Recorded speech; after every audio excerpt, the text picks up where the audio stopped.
Good evening and welcome.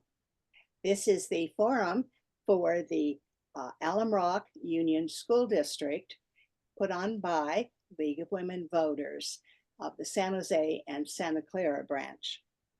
We're so nice to be here with you this evening, and we're really pleased that you've joined us.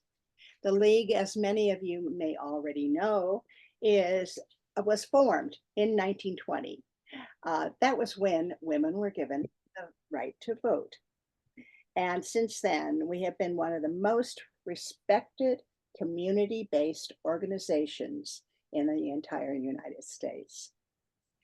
We are known, of course, for our work in the political field, but we're also known for what we do in terms of education and informing the public of what is going on in their own community. We work on these issues. We never take a position. We do not select, oppose, support any candidates of any political party. We want everyone to vote, and we want everyone to be involved. And we will do what we can to help to make that happen through education and to be a voice for all of you, the public. Tonight, I want to introduce to you our hostess for the evening, and that is Tracy Williams, and she will be introducing you to the candidates and all the issues. Thank you, Tracy. Thank you, Rosaline. Welcome, and thank you for being with us tonight. I am Tracy Williams of the San Jose Alumni Chapter of Delta Sigma Theta Sorority Incorporated and of the League of Women Voters of San Jose, Santa Clara. I'd like to remind everyone that the candidates have all agreed to participate under guidelines set forth for this forum. Please be aware that the campaign literature or other forms of campaigning, such as buttons and t-shirts, signs, are not permitted. We are videotaping tonight's forum, and the session will be available through the website and on social media for the broader community to access. You can find links to our website on the website. There are 4 candidates running for 2 seats on the school board.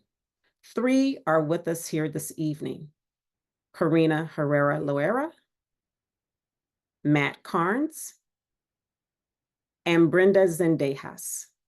Now, you will hear from Brenda, but due to technology as it may be, there might be some difficulties with her video. So she will be participating by answering questions, but we are working with some technical glitches at this time. So let's go over a few of the ground rules. Each candidate has 1 minute for opening remarks. The speaking order has been randomly assigned. The timekeeper will signal candidates with signs marked 30 seconds, 15 seconds, and stop. The questions have been screened to avoid duplication and anything inappropriate. The order of answering the questions will alternate, and each candidate will have 1 minute to respond to each question. Following the questions, each candidate shall have 1 minute for a closing statement in reverse order from the opening statements. Now, let's begin with our first candidate. Candidate Matt Karnes, you may open up with your opening statement. Come off mute, please, Matt. Thank you. I'm happy to be here. I've been a long-time resident of the Mayfair neighborhood here in East San Jose. I've watched my neighbors send their kids to schools outside our district, to Franklin McKinley or to San Jose Unified, because our schools weren't good enough. And frankly, they are not good enough. 80% of our students leave the 8th grade unable to read and write English proficiently. This school district is setting these kids up for failure in high school and in life. I know it's setting them up for failure in high school because I'm a high school teacher. I get kids in my classroom who don't know that every sentence has to have a verb and a noun in order for it to make any sense at all. That's what I want to change. I want to refocus all of our education on Recording English proficiency. There's a lot of extra stuff that we don't need.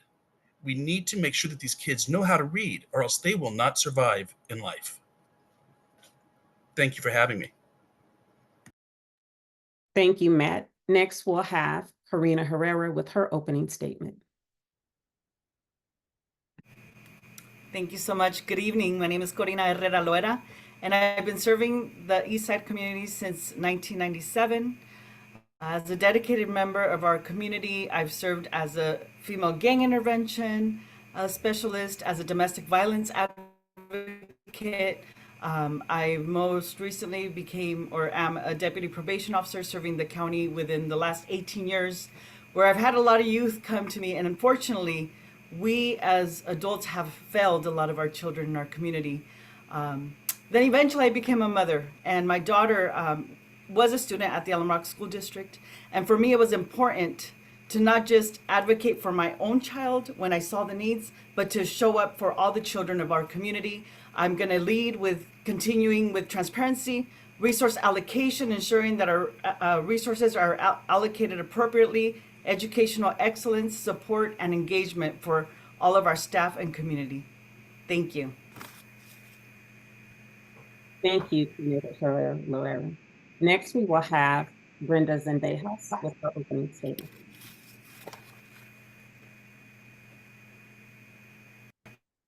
I've tried logging in through another device, and I don't know what's going on or if it's my Wi-Fi, so I apologize for that. My name is Brenda Zendejas, and I'm running for the Alum School Board. As a former employee here, I worked here 17 years with the special ed department with RSP and SEC.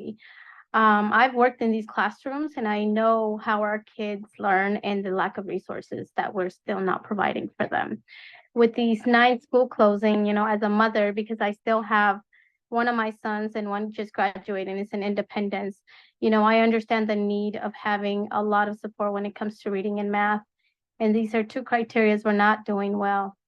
3 years ago, our librarians were laid off, and still till today, we have not had anything to fill in the gaps for our kids when it comes to our library resource. I just recently went to my son's back to school night, and there was still no books in the classroom, and the teacher asked us to donate books. And these are things that are unacceptable, and I'm running because I want to make sure that we focus on education. Thank you. Thank you, candidate Zendejas. Now we will get to the formal questions. We will begin with candidate Herrera-Loera. What do you perceive as the responsibilities of the school board member? So first and foremost is ensuring that our district is able to function, that we have enough resources to have teachers hired, classrooms open, lights on, and a place for our students to walk through and have the best education. In addition to that, obviously, it's all the other, but our main function is to hire and fire a superintendent. It's at that level that we get to hold our leader accountable to ensure they're doing what they're supposed to be doing, making sure that they're supporting our staff and teachers best so that they can do their job. And in addition, of course, is being accessible and communicating and reaching out to our communities, our parents, our children, to ensure that they're getting their resources and their education needs met. So ensuring that all of that is happening, and if it's not, then making sure that our staff is also held accountable. Thank you. Thank you so much. Next, we'll hear from candidate Zendejas for the same question. A school board member responsibility should always be overseeing the role of our superintendent or admin, and creating a system that is for our students, our teachers, and our staff, having a vision and a goal with our superintendent, and ensuring that we hold everyone accountable and we have a transparent process, and that everything that is done in our school board is something transparent that our parents, our community members, and our staff and teachers and students can all see. It's also hiring and firing a superintendent, and it's also making sure that we have an equitable process when we have contracts come through the school board. Thank you.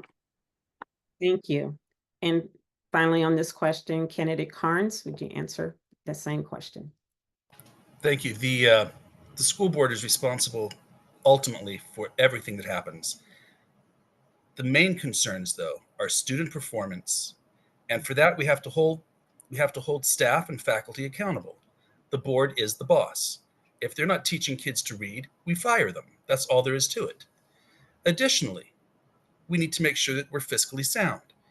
Right now, we're $20 million in debt. I think that's the last number I heard. That's just not, I'm sorry, not total debt. That's just an annual deficit.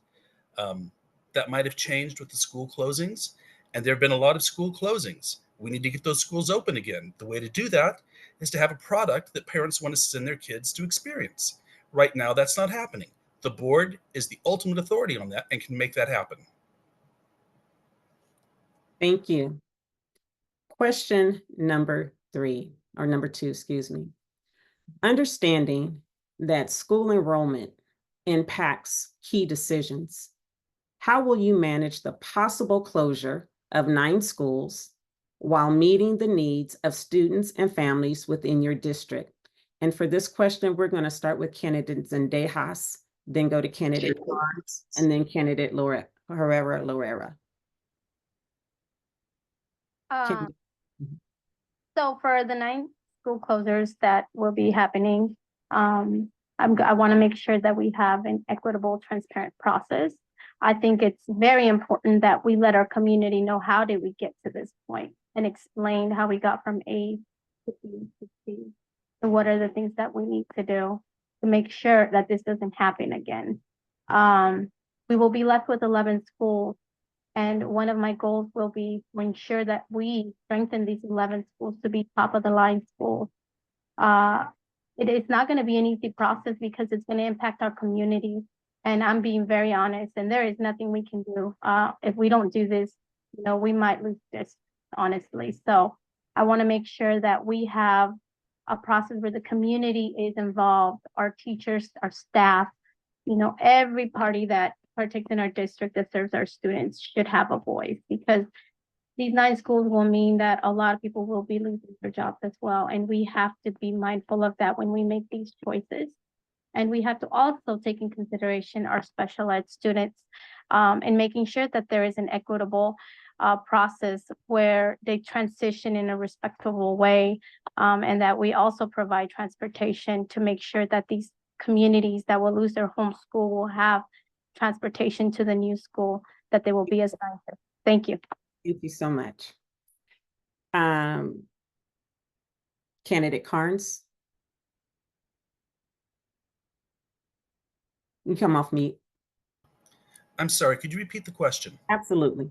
Understanding that school enrollment impacts key decisions, how will you manage the possible closure of 9 schools while meeting the needs of students and family within your district?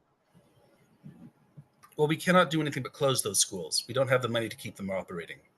I would do it geographically and with population consideration. But we need to get them reopened. And the way to do that is improve standards, improve student achievement, and make parents want to put their kids back in our schools instead of sending them to other districts or to private schools. Once we have the customer base, we'll have the money to open the schools. Thank you. Candidate Herrera-Loera. Yeah, thank you so much for that question. As some of you who have been following our district know, it's been tough. We have made decisions since May. As you can imagine, we're devastated to have to do that, but our impacted children and families are more. And so we had a little rough spot, but finally, with advocacy, some of us on the board wanted to do it fast and decide by September. And I kept pushing to, slow down and ensure that we heard from our families, our parents that are going to be impacted the most. And so since then, through my advocacy, actually, we were able to push it back to a point where we can implement a parent coalition, say, and there is a parent there, one from every school that the parents have chosen to be there. They started meeting last week. They are meeting twice this week, and they will continue to meet so they can give the recommendation to the board, and then the board can decide from there. It is very important to listen to those that are being affected the most. And so I'm very happy with the process. Our interim superintendent, Manny Barbera, has done this before in other districts, and he's very wise and has the knowledge. So I'm very grateful to have his leadership in facilitating that. Thank you. Okay. And along the same lines, as a follow-up to the previous question, to that question, if elected, how would you bring consensus among the board members to address the critical issue? And we're going to start with candidate Karnes on this question. We are a democracy, and that means majority rules. I don't think that consensus is necessary, but a majority is. I will work with whoever will vote with me to save the school district, but I don't feel a need to get consensus. Thank you. Candidate Herrera-Loera. Thank you for that question. When we started this process in May, we were actually very divided. And now we're at a place right now within our school board where we have come together and understood the need for all the pieces to this puzzle that is probably one of the hardest things we've had to do as a district.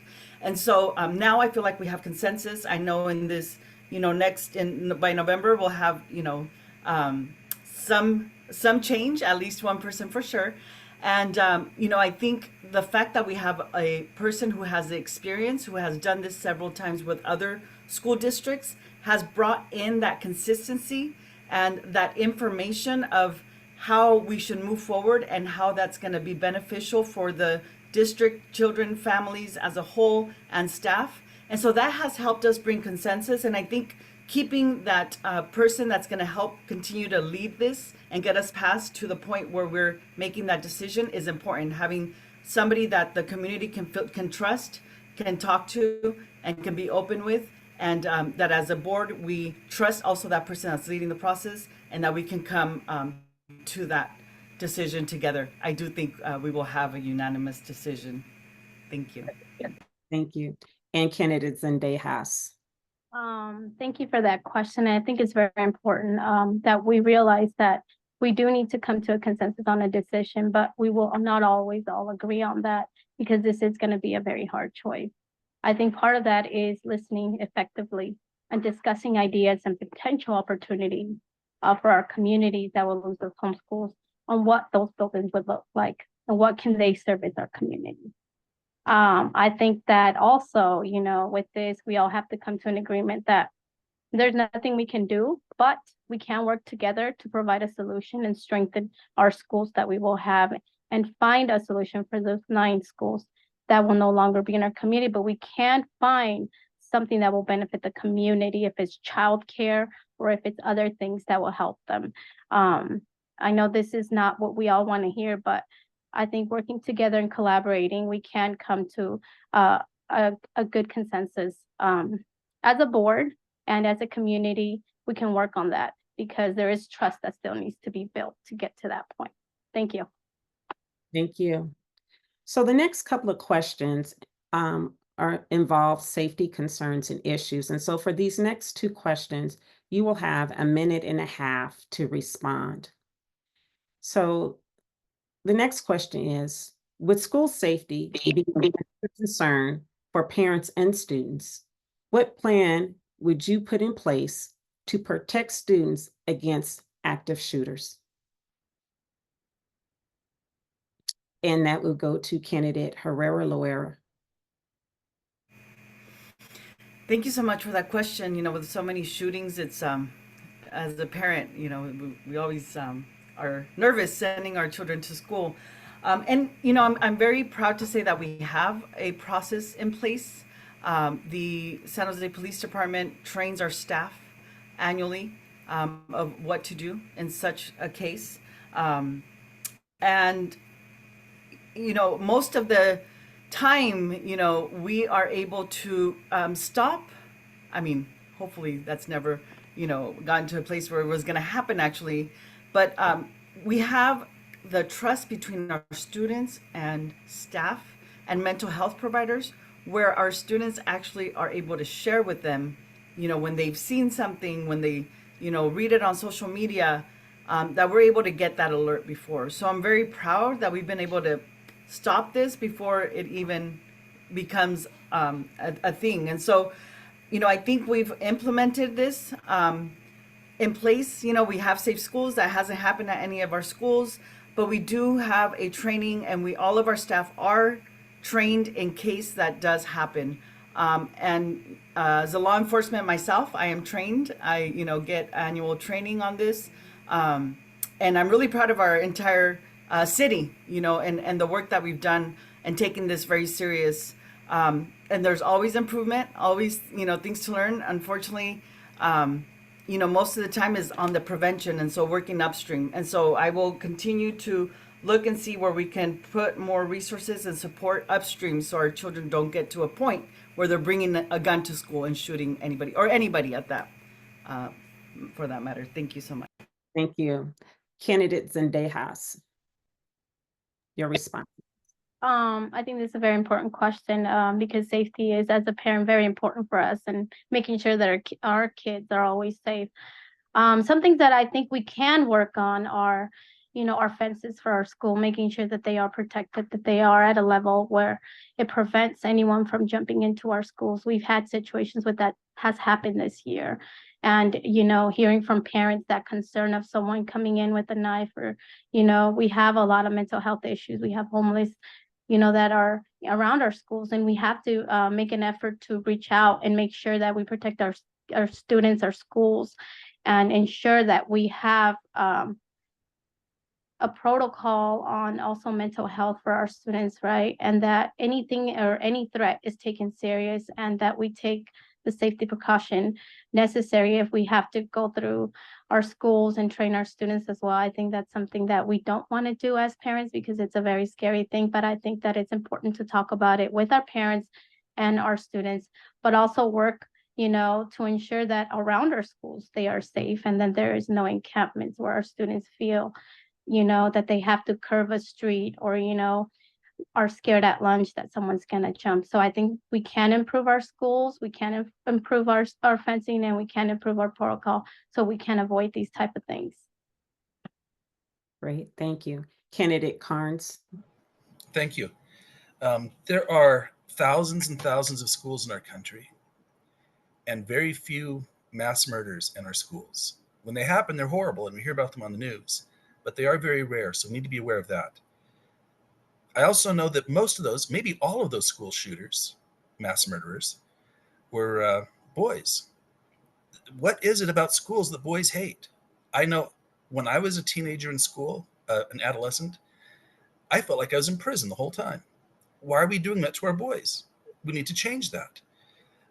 Now, specifically about our district and the school closings, I worry about mixing gangs. Are we going to have more gang violence because we have kids from one neighborhood crossing a gang line into another gang's area and going to school with an enemy gang?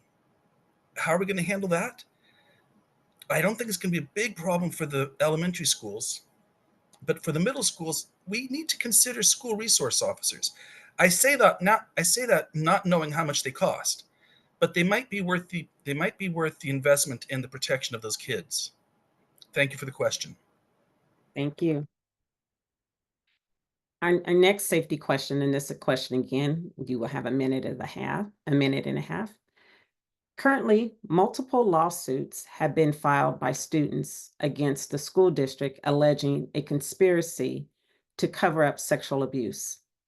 What specific policies would you propose to help prevent such crimes from happening again?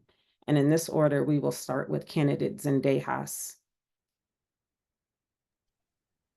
I am very aware of these allegations and circumstances in our school district, and it's 100% unacceptable. And it should never take us a month or weeks to report these type of incidents to police. And I think it starts within our own administration. We have to do better at reporting and making sure that we take care of it. We can't put things under the rug. As someone that I can say, I've been in these classrooms, I've seen and I heard things, and I know that the district can do better when it comes to handling these situations and taking them more seriously.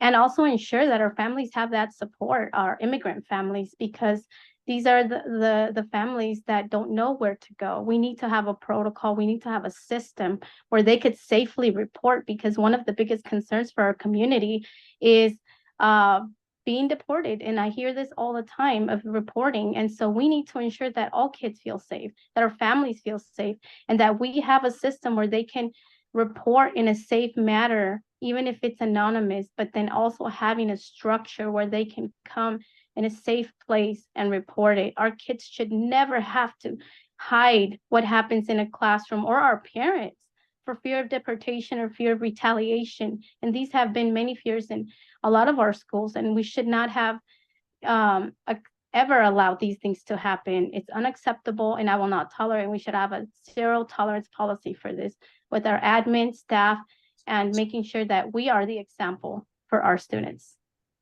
Great, thank you. Candidate Karnes, your response, please.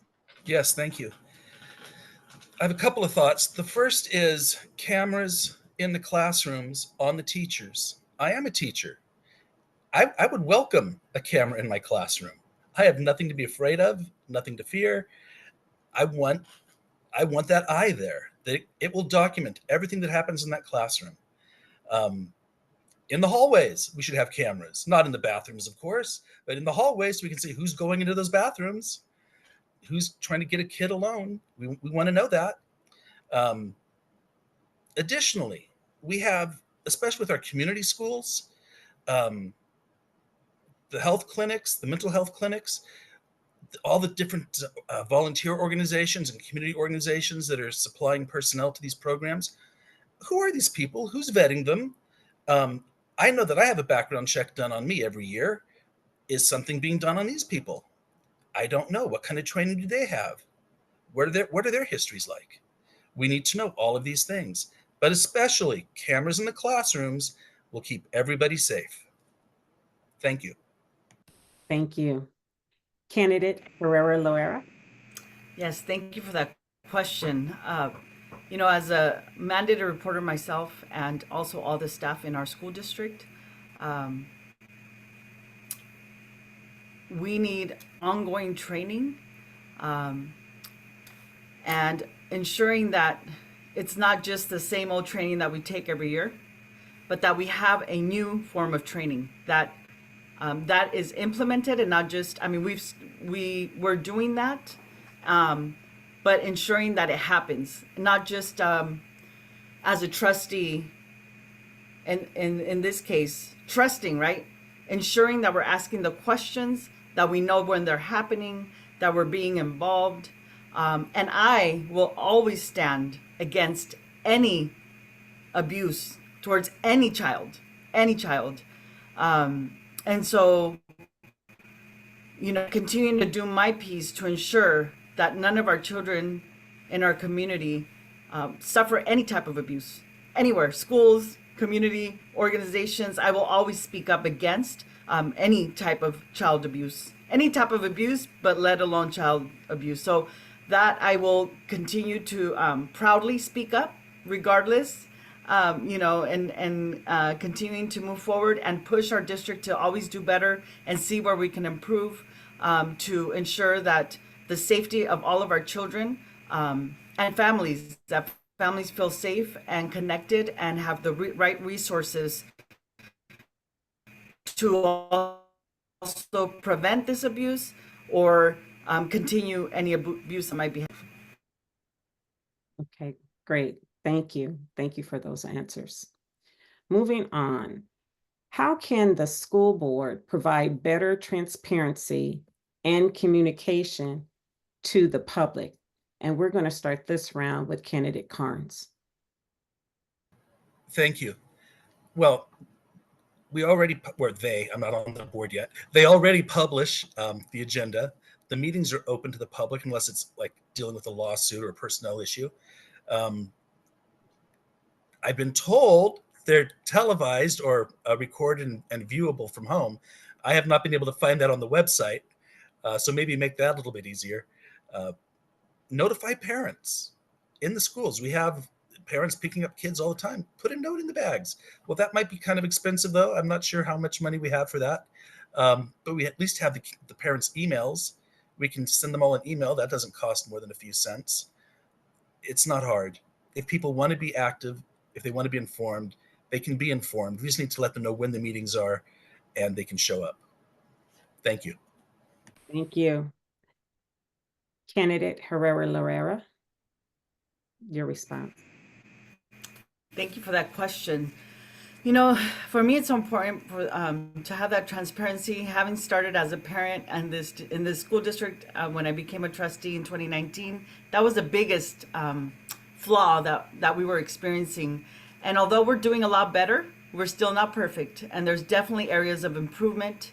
I think, you know, the communication piece is key in knowing who do I contact, right? Parents, you know, get frustrated or they face something. They know the teacher, but sometimes that teacher might not be servicing them in the way, you know, that they're supposed to be. Who else can they talk to? Who, you know, the language barriers, making sure that we have appropriate staff that are available to translate. And then, you know, having regular audits and creating space for open community feedback where, you know, it could be, you know, somewhere where parents don't have to put their name or, you know, send an email because they might fear retaliation. And so improving and continuing to do better. I think we're doing good. Also making sure that we hire, you know, we've been pushing for that, but making sure, I think now in this next month or two, we're going to be hiring somebody who's going to be taking care of our publications and our, you know, operations to ensure that we're communicating with our community better. Thank you. Thank you. And candidate Zendejas. Thank you. I think that this is a really important question because transparency is something that we could always improve and do better. I will say Alum Rock is very transparent with their agenda, with posting. You know, right now they're posting on their website. This new superintendent has done a wonderful job making sure that there is open communication between him and the schools and admin. And I think that's very important. When you go school to school and you have that open, transparent communication, you build trust. And to build trust, you have to lay it all out on the table and be very honest, because honesty is the key to everything. And the minute we put bandage solutions or we try to hide things, that's when the floods happen and that's when things happen. So I am very strong on collaborating with parents, community, teachers, and even our students should know the truth on what's happening, and transparent process they could also learn. I would love to have students be part of the board, a student rep. I think that it's important for them to know civic duty and, you know, what happens in our schools. Thank you.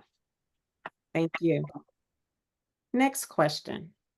How are you going to work with the new superintendent in balancing the school budget, addressing the $20 million deficit?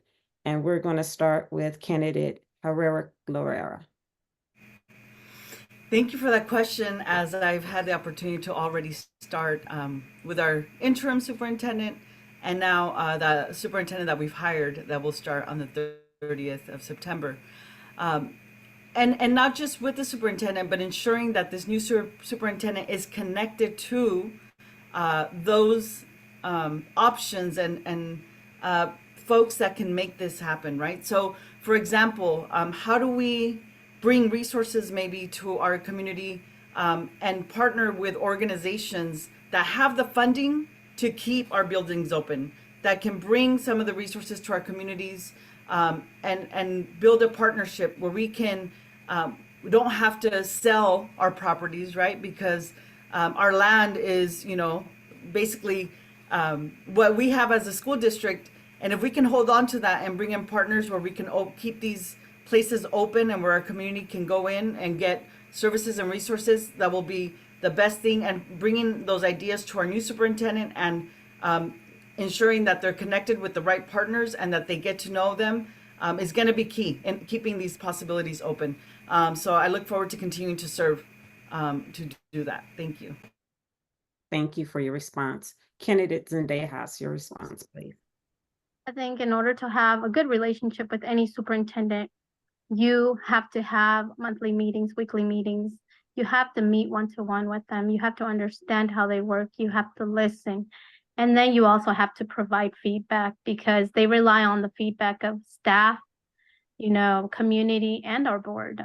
In order to have a good working superintendent, we also have to collaborate with them and make sure that they know our district, right? We have someone coming in who is going to learn the first year, right? They have to learn our schools.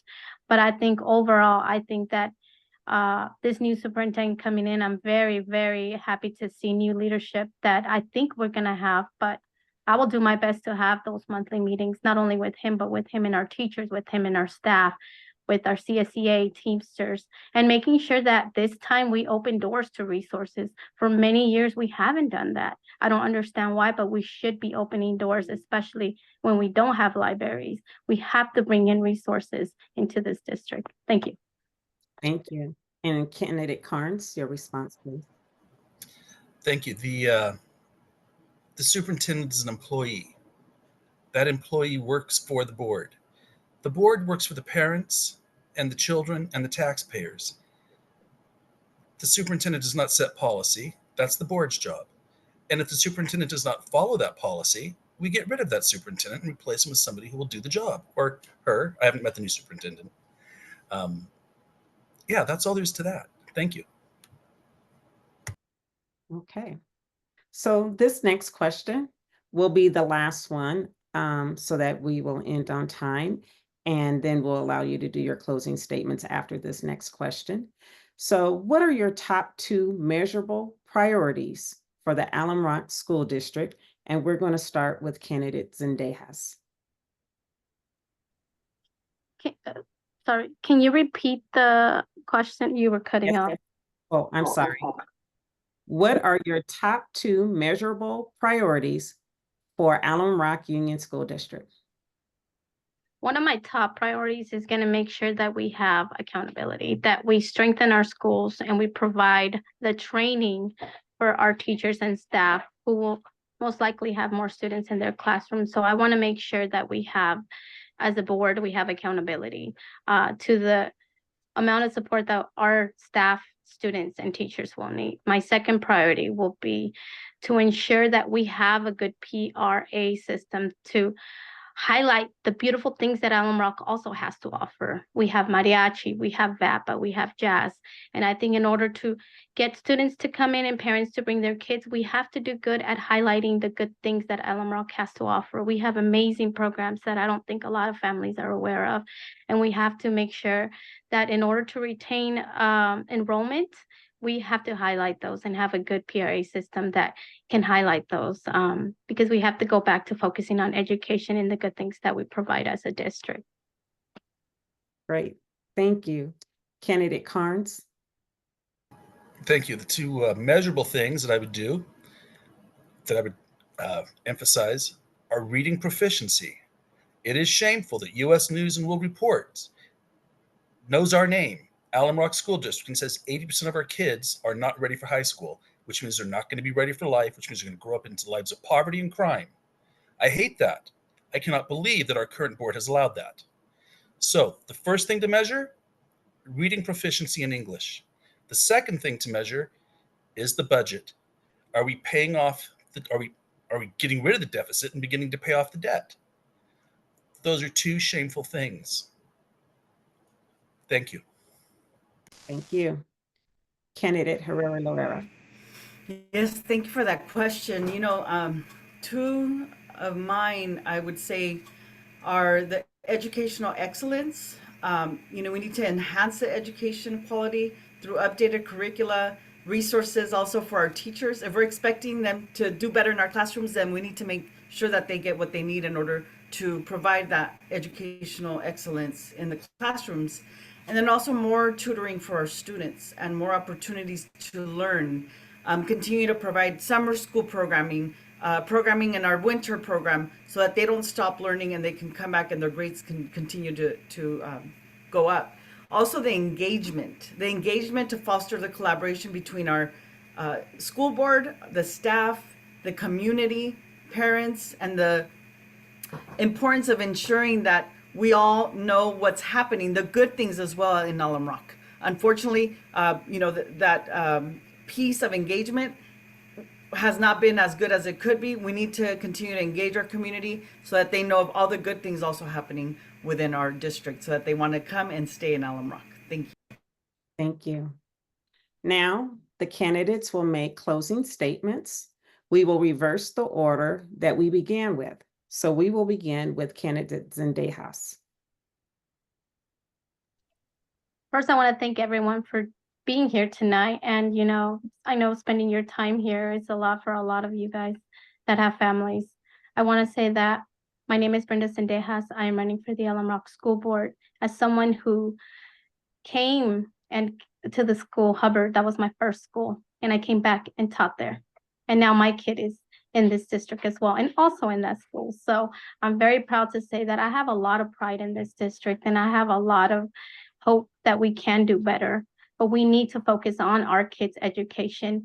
And I want to make sure that I can provide that as someone who's been in these schools, as a student, as an educator, and as a mom. I'm bringing 3 views into this board. And I want to make sure that we work together in a positive way, and that we keep politics out of our board, and that we really focus on what should be only education. That's going to be my prime focus, in making sure that we bring in resources. Our kids need all the help they can get this year and all the resources. And I want to make sure I work together with our superintendent and our board to provide that. Thank you. Thank you. Candidate Herrera-Loera. Yes, thank you so much. Since my appointment in 2019 to the Alum Rock Union Elementary School District Board, I have launched initiatives such as Early Learning Center, Ethnic Studies, affordable housing for our teachers and staff, as well as implemented a committee where we're beginning discussions to either repurpose or demolish that Maxa site that's been there for years, empty. As a concerned parent and current trustee, I will continue to be a trusted voice on the board, advocating for our children's future and supporting our teachers and staff. If you vote for me and support me, we will continue the transparent, accountable, and thriving school district that we all deserve, but most importantly, our children that depend on us as adults. Together, we can continue to make a difference in moving forward in Alum Rock. Thank you. Thank you. And finally, candidate Karnes. Thank you. Again, my name is Matt Karnes. I'm running for Alum Rock School District Trustee. I am a veteran of the 101st Airborne Division, a father of 4 adult sons, member of the American Legion, post right over on White Road. Stop by and see me sometime. I'm there pretty often. I'm a member of the San Jose Department of Transportation's and Movimiento Citizen Advisory Commission, dealing with bicycle lanes. So I've impacted some of your lives that way. But the thing that I really care about is getting these kids able to survive in high school and to thrive in life. Nothing else matters if we don't do that. The budget doesn't matter. The dance programs don't matter. No other program matters if we are sending kids into high school unable to read. That is my number one priority. If you care about reading as much as I do, vote for me. Thank you. Thank you. I would like to thank the candidates for taking time out of their schedule to be part of this forum this evening, and I will turn it over to our host, Rosaline Zurch. Rosaline? Thank you very much, Tracy. And thank you. We appreciate that all of you would run for office, would be willing to serve your community in this way. And we thank you for being with us this evening. And we also thank all of you who watched, because that's also important, to share the word about people who are willing to be part of school board for Alum Rock Union School District. And we want to remind you that League of Women Voters is a hands-on organization, and we work to promote democracy. And of course, we have an election coming. So we would like to, we can't endorse a candidate for you or a policy that you'll be voting on, because that's not part of our role. We are a nonprofit and non-political organization. But we do want to encourage you to go to our website in case you're interested in being involved in the work that we do at LVW or SLWV, as it is behind me. And that's at SJSC for San Jose, Santa Clara.org. If you have moved or changed your name or any way like that and need to re-register, please do that. And that registration is open through October 21st. So we encourage you to register. There's many places that you can do that with the league, of course, but you can also do it. We have things set up around the county, and you can go online and register. It's not difficult at all. The last day, I already told you, was the 21st. And those of you who are going to receive your registration in the mail, and of course, that's going out to everyone in this county, and that's starting on October 7th. So register early or get your vote by mail in early. We like to do that. And one other thing you might need to know is that online you can go to 411 and you can find out who you're voting for. It's a very, very good, easy website. You simply put in your address and up will come the names and also the districts or the representatives that are running. And this time we do have a number of people that are running, important people too, for this area. So check it out, see who you get to vote for, and then you can also find out something about them, which is always good. So be sure to vote and be involved. And thank you again for being with us this evening. The League is happy to have been able to present this to you. Good night.